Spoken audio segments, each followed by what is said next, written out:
Halo, apa kabar teman-teman semua yang lagi nonton dari rumah? Semoga teman-teman yang sedang berada di rumah tetap dalam kondisi yang baik-baik saja, dalam keadaan yang sehat walafiat, dan juga senantiasa diberikan kebahagiaan. Kita doakan bersama-sama semoga pandemi ini segera cepat berlalu supaya kita bisa bertemu. Jadi diskusinya tidak melulu via online. Kita bisa diskusi dengan bertatap muka, kita bisa berdiskusi sambil ngopi, kita bisa berdiskusi sambil saling bertemu, bertegur sapa, karena itu kan sangat menyenangkan. Tapi nggak apa-apa, walaupun hari ini kita terpaksa melakukan diskusi secara online. Semoga transformasi ilmu pengetahuannya tidak berkurang suatu apapun. Kita bisa memanfaatkan teknologi ini sebaik mungkin. Beberapa hari yang lalu saya diminta untuk mengisi sebuah diskusi dengan tema diskusi analisis gender dan transformasi sosial. Sebetulnya akan menjadi sebuah diskusi yang sangat panjang dan akan sangat menyenangkan apabila kita bisa bertemu secara langsung.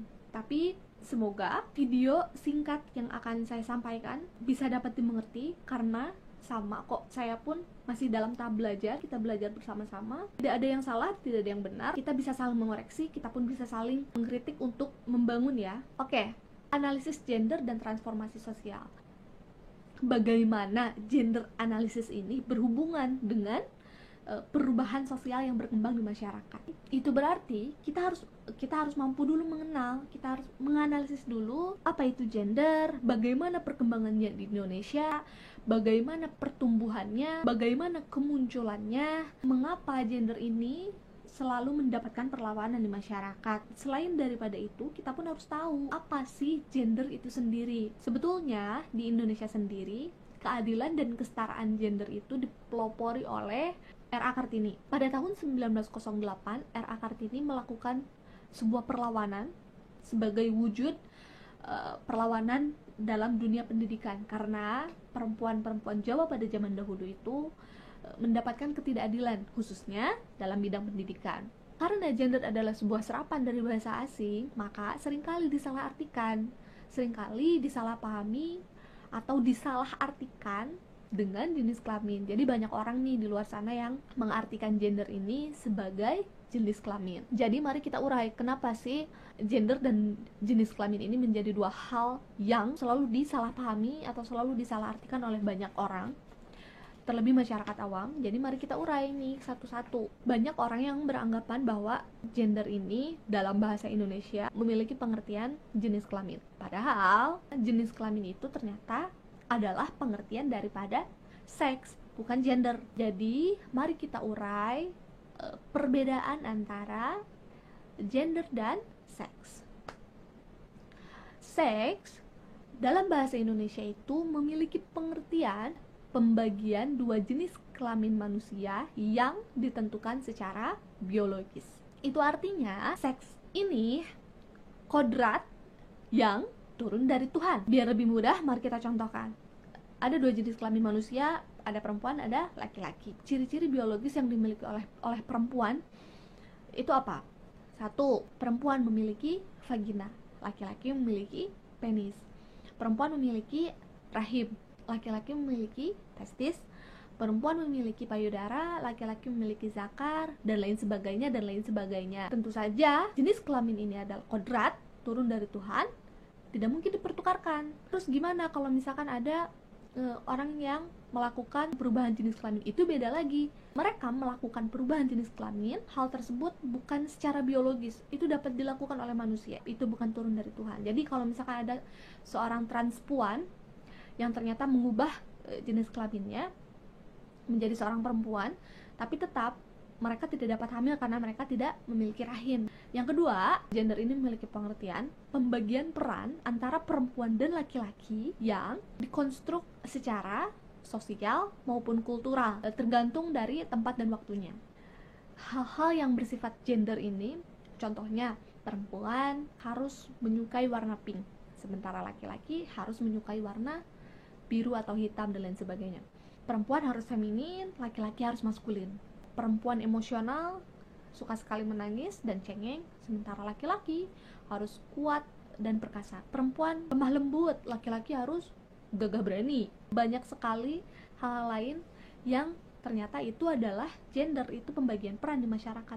Jadi ternyata ada kok laki-laki yang menangis ketika merasa tersakiti, atau ada kok ternyata perempuan yang gagah berani, perempuan yang kuat, laki-laki yang lemah lembut, ada gitu. Jadi itu hal-hal yang ternyata dapat dipertukarkan dan nggak masalah. Lalu apa masalahnya jika kita biarkan konstruk tersebut berkembang di masyarakat, kita tanamkan kepada anak cucu kita? Hal ini justru akan menjadi kerugian pada jenis kelamin tertentu, menimbulkan sebuah ketidakadilan bagi salah satu jenis kelamin. Kok bisa menimbulkan ketidakadilan? 5 perbedaan gender yang menimbulkan ketidakadilan. Yang pertama, marginalisasi. Marginalisasi ini memiliki pengertian peminggiran atau pemiskinan bagi jenis kelamin tertentu. Contohnya, posisi-posisi nomor 2 di sebuah institusi, sekretaris atau perawat, guru, itu harus dikerjakan oleh perempuan. Padahal tentu tidak seperti itu. Ternyata ada guru yang laki-laki, ternyata ada perawat yang laki-laki, dan ada pula sekretaris yang laki-laki. Jadi itu salah satu contoh ya, salah satu contoh daripada peminggiran ekonomi dalam marginalisasi ini. Yang kedua ada subordinasi. Subordinasi ini adalah ketika salah satu jenis kelamin menganggap rendah jenis kelamin yang lain. Contohnya, perempuan itu nggak pantas deh jadi seorang hakim karena perempuan itu emosional dan nggak akan bijaksana menentukan siapa yang salah, siapa yang benar. Atau misalkan kayaknya jadi perawat tuh harus perempuan, laki-laki mah nggak telaten, cenderung ceroboh dan lain sebagainya. Atau misalkan kayaknya perempuan gak cocok dia jadi presiden karena yang berjuang kepemimpinan itu laki-laki. Nah, hal-hal seperti itu, hal-hal yang menganggap rendah salah satu jenis kelamin, itu disebut subordinasi. Yang ketiga, ada yang namanya stereotip, pelabelan negatif atau pemberian citra buruk terhadap salah satu jenis kelamin. Misalkan perempuan yang pulang malam itu disebut sebagai perempuan yang nakal atau perempuan yang gak bener. Atau laki-laki yang menjadi penata rias atau laki-laki yang kerja di salon itu laki-laki yang nggak maco. Nah, itu adalah pelabelan negatif yang dicitrakan kepada salah satu jenis kelamin, dan itu tentu merugikan karena toh pada kenyataannya misalkan laki-laki yang menjadi penata rias lebih baik daripada penata rias perempuan. Atau misalkan perempuan yang pulang malam itu tidak harus selalu perempuan nakal, mungkin telah mengerjakan tugas atau misalkan pulang kerja dan lain sebagainya. Yang keempat, ada violence atau kekerasan. Kekerasan ini terbagi menjadi 2 sebetulnya. Ada yang body contact dan non body contact. Body contact itu maksudnya suatu kekerasan yang dilakukan ketika fisik kita tersentuh. Contohnya pemukulan, penjambakan, penamparan, dan lain-lain. Dan non body contact itu ketika fisik kita tidak tersentuh tapi hati kita terluka, psikis kita kena, kita terluka, kita sakit hati, sampai ada orang yang bunuh diri. Contohnya gara-gara apa ya? Pembulian misalkan ya. Contoh banyak sekali ya, artis-artis yang mengalami pembulian dan akhirnya berujung bunuh diri, itu karena psikisnya kena. Itu disebut kekerasan. Meskipun fisik kita nggak tersentuh tapi psikis kita kena, kita merasa terluka dan kita merasa sakit hati.